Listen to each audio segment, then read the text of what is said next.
Chapter 6. The Interplay of Free Will and Personality.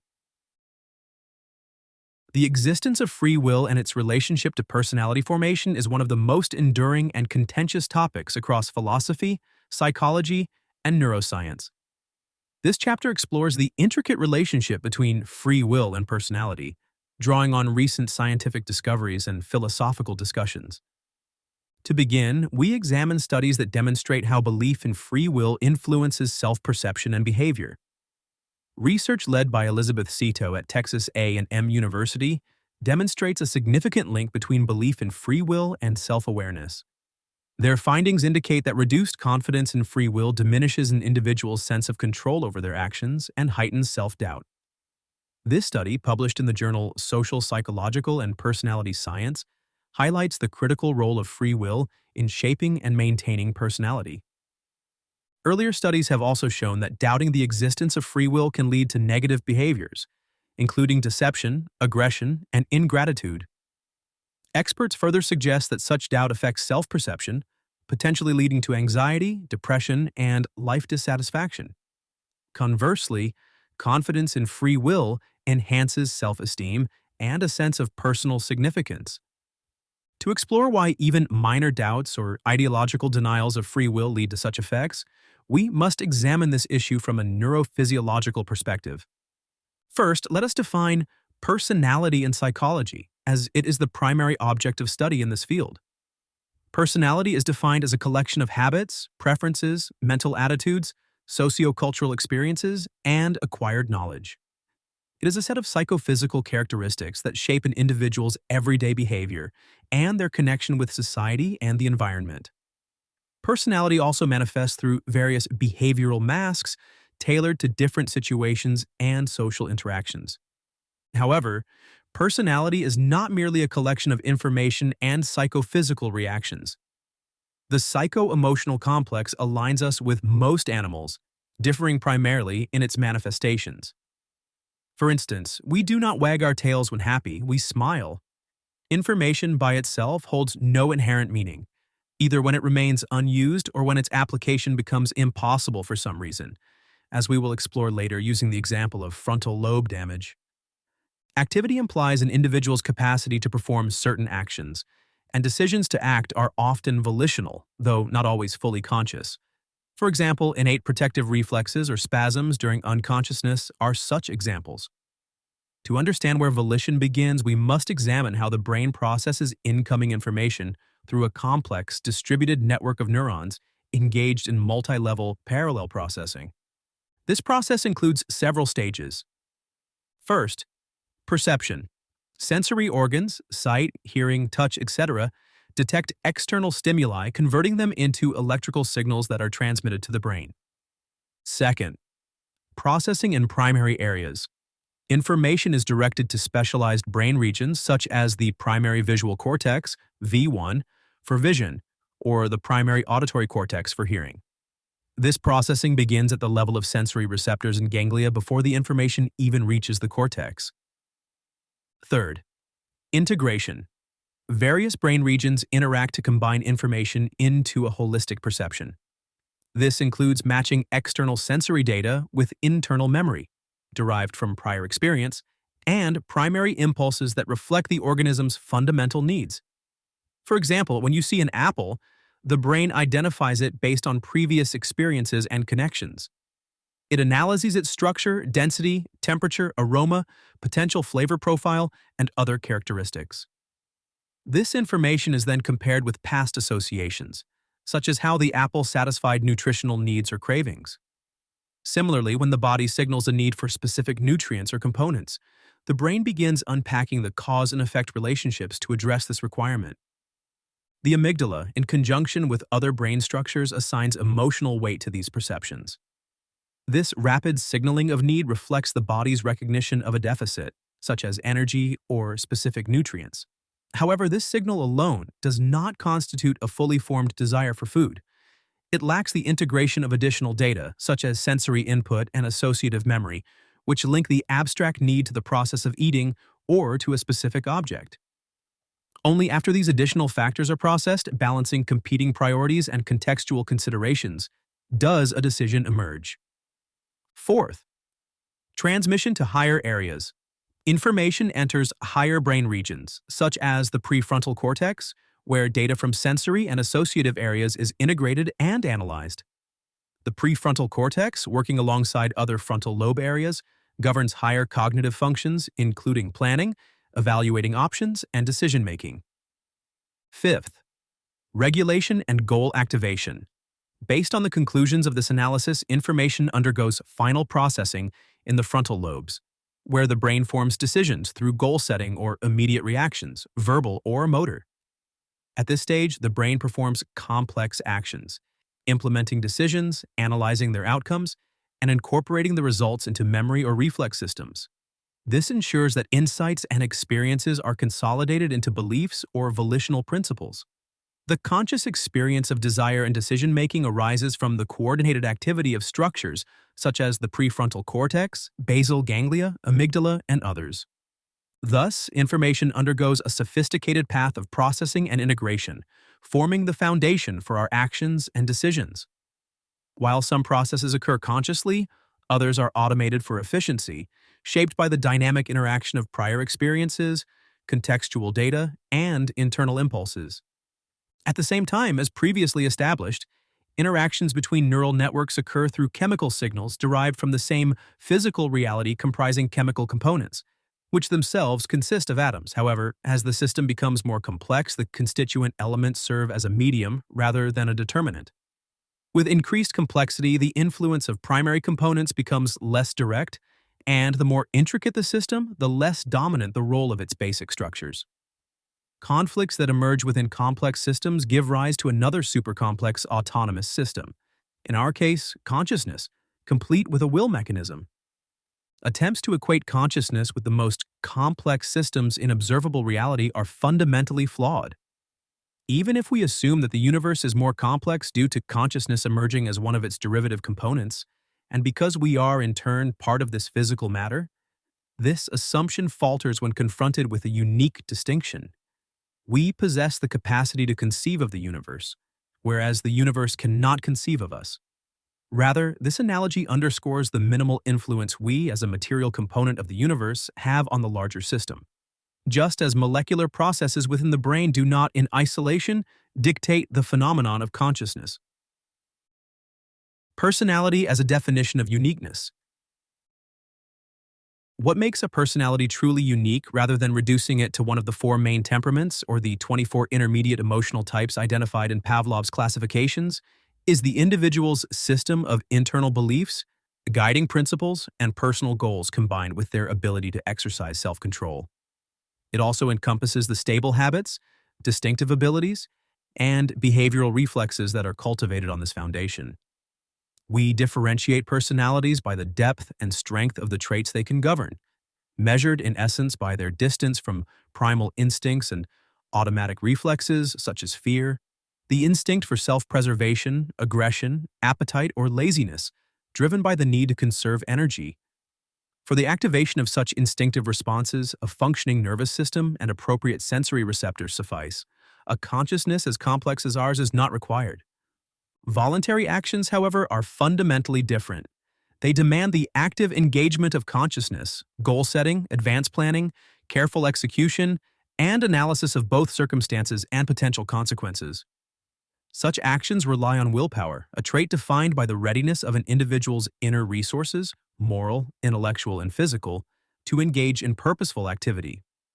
This process is guided by a consciously defined goal, a carefully considered strategy for achieving it, and an anticipated outcome.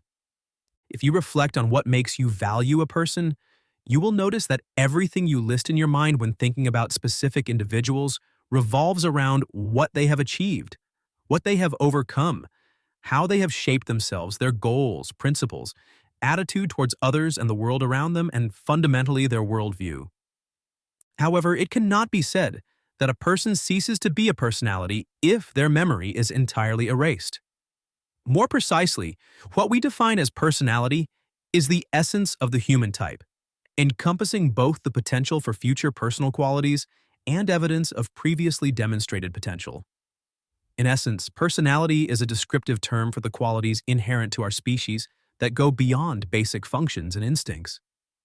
Imagine a reality where it was a 100% verified rule, proven over millennia, that every third human being was born as a biological organism lacking consciousness, with a neural structure comparable only to that of insects. In such a world, we would likely not attribute the term personality to these beings. Instead, they might be considered an evolutionary reserve of biological material, akin to the concept of junk DNA.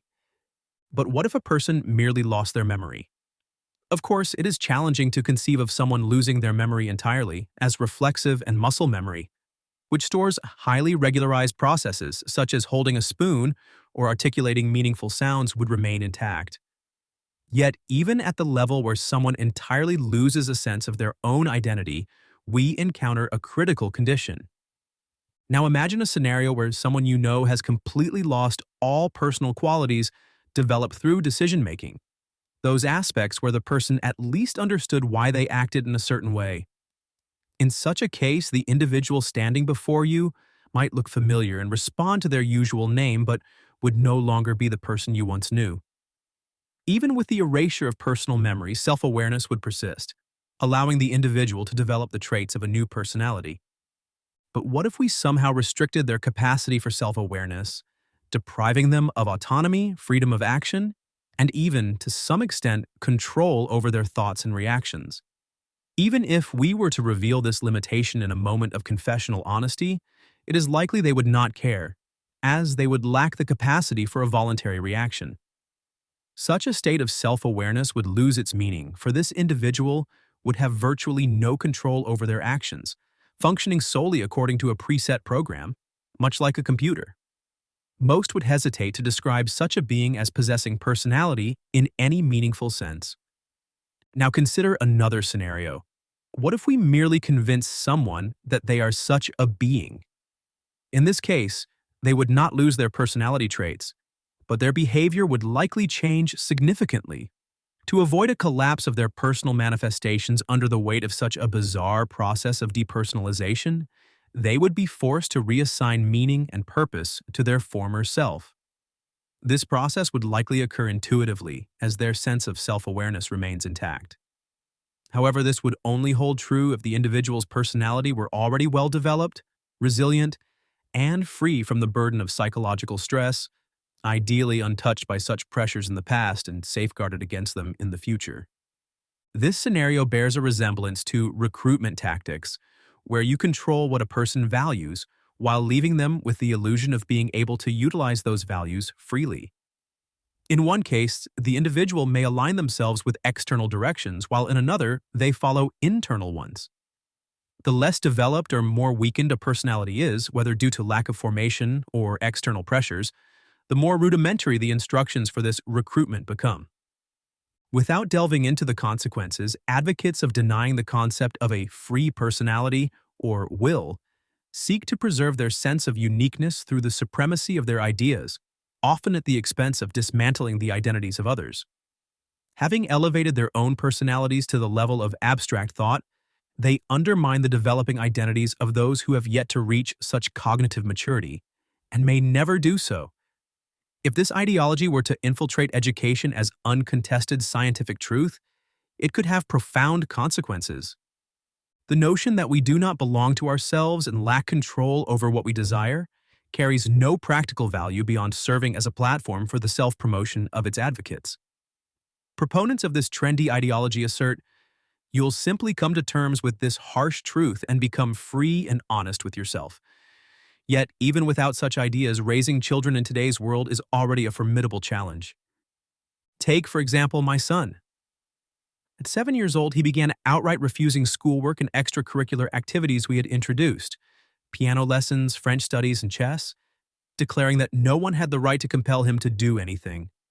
School assignments, he argued, were merely suggestions, while grades were purely symbolic, recorded nowhere, and holding no real consequence. When I proposed transferring all purchases of toys and treats into a reward system, he accused me of blackmail and even threatened to lodge a complaint against us as parents. His rebellion took on a philosophical edge after learning at school that we live in a world of myths where laws are arbitrary. He had been enlightened to believe that no one could dictate eating habits, that chocolate was actually good for the heart, and, most notably, that gender identity was entirely fluid. This last revelation inspired half his class to announce their intention to change their gender identity. While certain aspects of progressive education, such as discussions on drug policy, guidance on preventing pregnancy, and gender identity, have undeniable merit, we ultimately decided, after much deliberation, to move him to a private school. The change proved transformative. In his new school, there were no allocated Be Yourself sessions or daily BBC News broadcasts for social adaptation. Instead, the curriculum prioritized rigorous intellectual engagement, demanding standards, and a collective focus on achievement. The cognitive workload increased significantly, and conversations among students revolved around science and academic pursuits. My son began requesting scientific books, voluntarily joined sports activities, as participation was expected of all students, opted into mountaineering, and started competing in French and piano, motivated by the fact that every child at the school studied multiple languages and played at least one instrument. The rebellion and apathy that had previously defined his attitude evaporated entirely, replaced by a new sense of purpose and belonging, fueled by the collective narrative of his peers and the school's culture. The introduction of ideas into schools suggesting that humans lack control over their actions and that desires are entirely predetermined is unlikely to pass unnoticed. Equally naive is the belief that adults who adopt such ideas will develop greater compassion towards individuals who provoke negative feelings or reactions. For instance, expecting them to stop criticizing an inexperienced or arrogant driver, on the grounds that their behavior is environmentally programmed rather than chosen, misunderstands the nature of psycho-emotional reactions to irritants. In reality, such individuals are more likely to compound their criticisms with dehumanizing remarks rather than exercise restraint. Similarly, this mindset would not lead to more empathetic treatment of criminals. On the contrary, it risks stripping away the belief in the possibility of change or rehabilitation. Criminals may instead be dismissed as irreparable, broken machinery, or worse, subjected to invasive interventions analogous to lobotomies, framed as solutions to their perceived defects. This worldview particularly fails society's more complex or challenging members, in other words, the majority, who at some point breach interpersonal ethics, humanitarian principles, or social norms. The very motivations to change, improve, or even experience guilt could erode entirely under such a deterministic framework. In the most extreme scenarios, proponents of these ideas, under favorable circumstances, might go so far as to advocate for converting dangerous biomaterial into practical resources, reducing individuals to mere utility. This concern is especially pertinent when these beliefs are coupled with ideologies that blend moral relativism and utilitarianism. For those who view life as more than a malleable social construct, the necessity of reforming human behavior through informational determinism becomes a moral imperative. To succeed in this endeavor, however, it is essential to systematically reject such pseudo-scientific notions, as they represent one of the greatest obstacles to fostering meaningful change in human motivation and behavior. Personality formation. Personality forms gradually alongside the growth of synapses, consciousness, and will. Consciousness does not emerge due to informational determinism, that is, the belief systems imparted by parents and society. Rather, consciousness, like logic, functions as a tool with a set of capacities that operate with any input. This mechanism is analogous to a computer system that, while operating with default software, can be enhanced through additional programs, applications, or internet access, each significantly broadening its functionality and expanding its informational scope. The potential for will and the mechanisms of consciousness exist in all individuals without congenital or acquired abnormalities in brain structure. However, the frequency of using these innate functions, brain regions, may vary, leading to the development of qualities such as processing speed, imagination, abstract thinking, and volitional traits like courage, stress tolerance, and responsibility. Advanced intellectual qualities and volitional traits shaped by the growth of synaptic connections can influence gene expression and be passed to offspring without altering the DNA sequence. This process creates predispositions toward specific abilities, inclinations, and behavioral tendencies. For example, neither of my parents displayed any artistic ability. However, 8 years before having children, my mother attended drawing classes with a friend, an experience that required her to expand her imagination and develop a photographic memory. Remarkably, all her children later exhibited artistic talent, seemingly at a genetic level.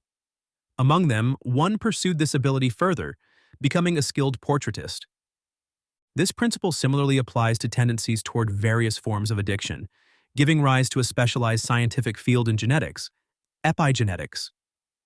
Epigenetics explores changes in gene expression that do not alter DNA structure. Influences from the environment, lifestyle, or other factors can cause these changes, affecting inherited traits without modifying gene sequences. Even genetically transmitted neuron structures, however, do not guarantee activation, highlighting a paradox in neuronal function. During the transmission of nerve impulses through synapses, signal strength and frequency may fluctuate. Signals may weaken, fade to undetectable levels, or fail to activate entirely. In such cases, neurons lacking adequate stimulation or not integrated into the nervous system undergo programmed cell death, a process known as apoptosis or neuronal pruning. This process is vital for maintaining a healthy nervous system, helping it adapt to changing conditions. Will and consciousness are evident even in so-called Mowgli children, those raised by wild animals, as demonstrated by their capacity to make choices, hesitate, compare, and analyze previously unfamiliar information.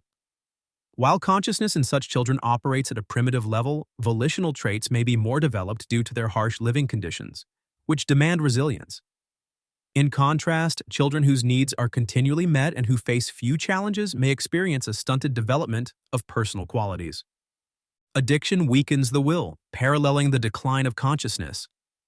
Under the influence of psychotropic substances, individuals may experience a partial or total loss of willpower, reducing their behavior to basic instincts or essential bodily functions. Personal qualities can be disrupted by stress, apathy, illness, or conditions such as abulia, a disorder marked by a loss of initiative, decision-making capacity, and purposeful action. In severe cases, abulia resembles a coma, with patients requiring feeding via a catheter. Such conditions can stem from physical damage or lesions in the frontal lobes, especially where no healthy areas remain to take over essential functions. The will can also be externally suppressed through overprotection, which stifles a child's autonomy and volitional expression. Such individuals may remain dependent on their parents indefinitely, leading to psychological conditions ranging from infantilism and psychosis to schizophrenia and hypobulia. The extent of personality degradation is often tied to how severely the will was suppressed.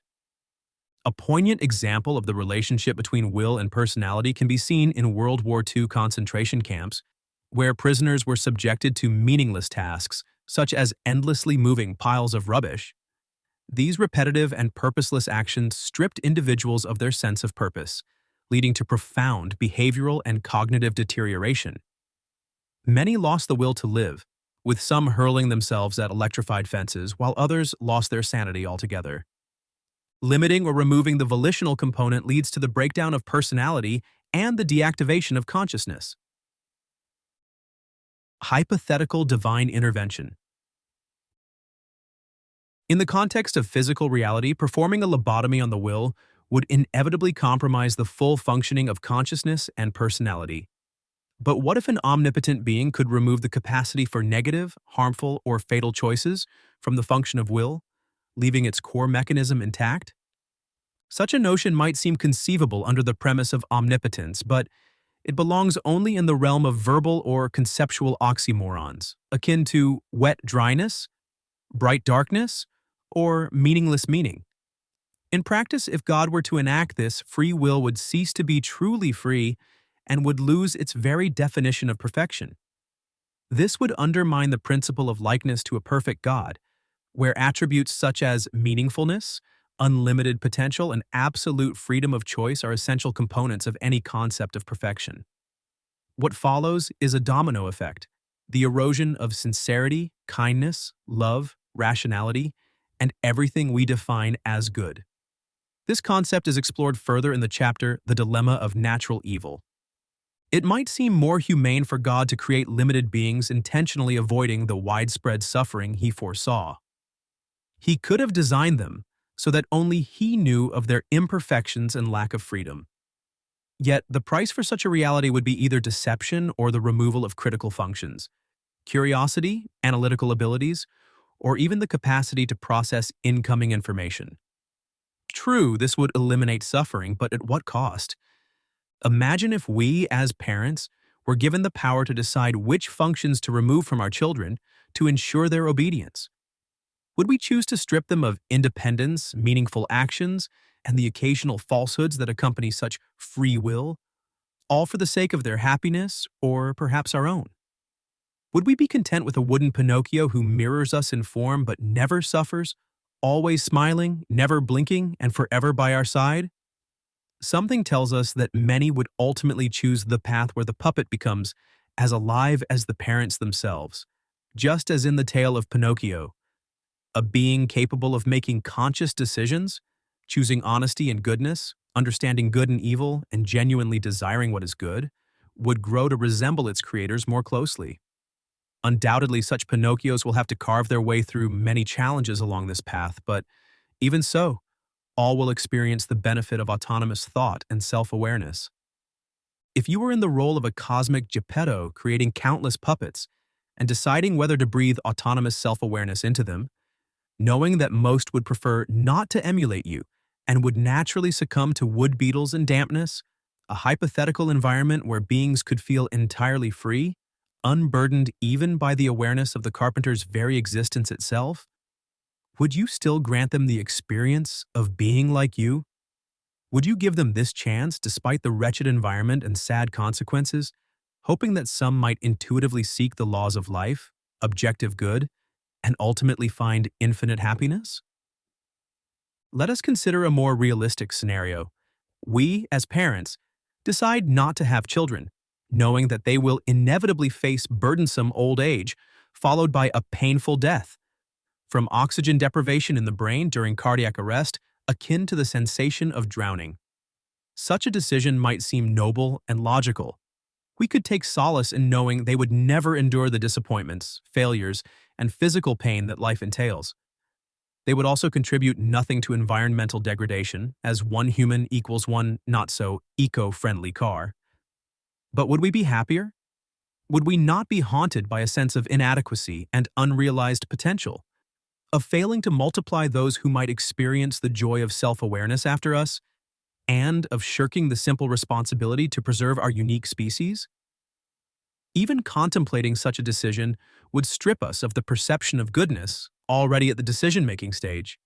Whoever programmed the struggle for life within us, be it evolution or an invisible engineer, clearly did not favor antinatalism. Beyond humans, no earthly creature concerns itself with the planet's future beyond its own existence.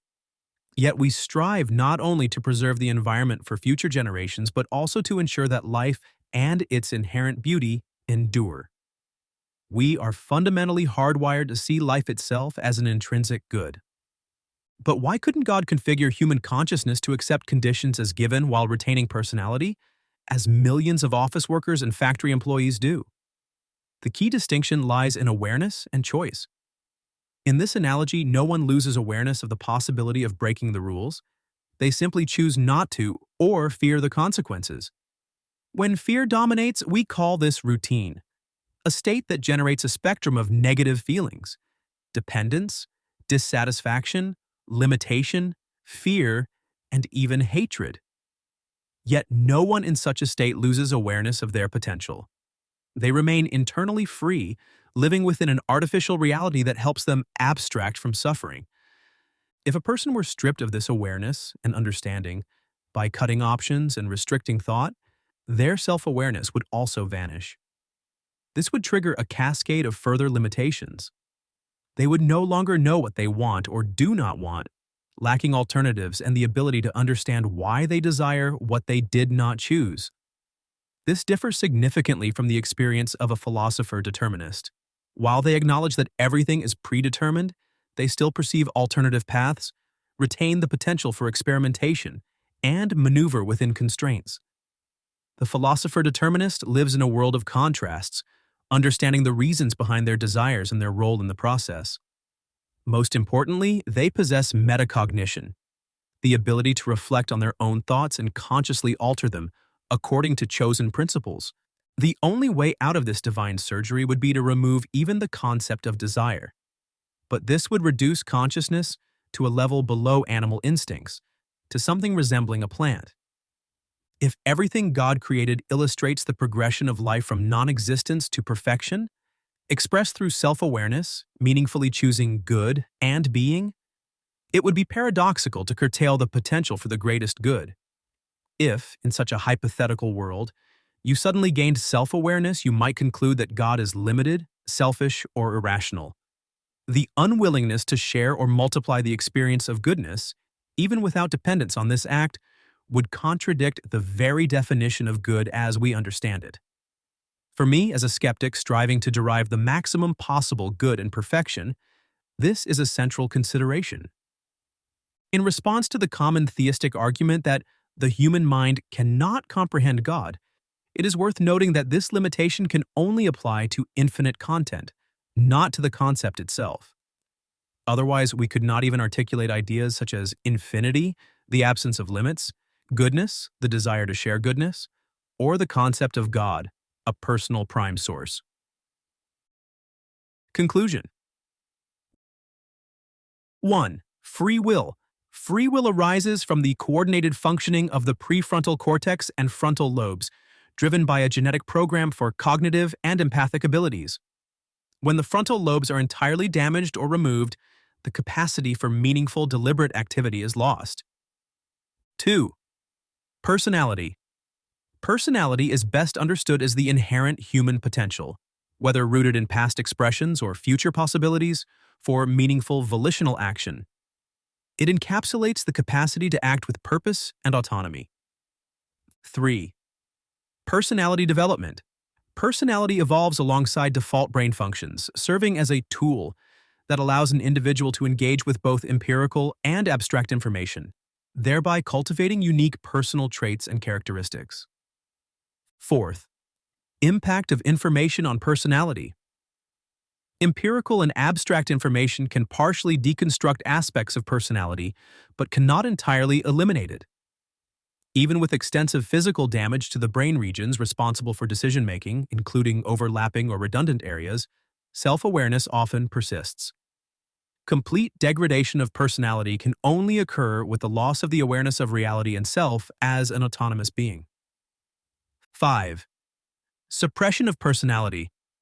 Personality can be suppressed through simpler mechanisms, such as restricting volitional expression, freedom of action or thought, by instilling a fear of social rejection, or by fostering subservience to primal impulses and reflexive behaviors. 6th, interconnection of will and personality. Will and personality are deeply interconnected and, in many respects, conceptually synonymous. Personality is the tangible manifestation of will, and will cannot exist without some expression of personality. 7. Divine will and personality. Within a rational hypothesis of God, it is logically impossible to curtail will without simultaneously eroding personality, unless we redefine the concepts of personality and will entirely. However, for a rational God, it would be illogical to create beings with less than what we understand as essence. To do so would align more closely with the notion of an imperfect demiurge rather than a perfect, rational creator.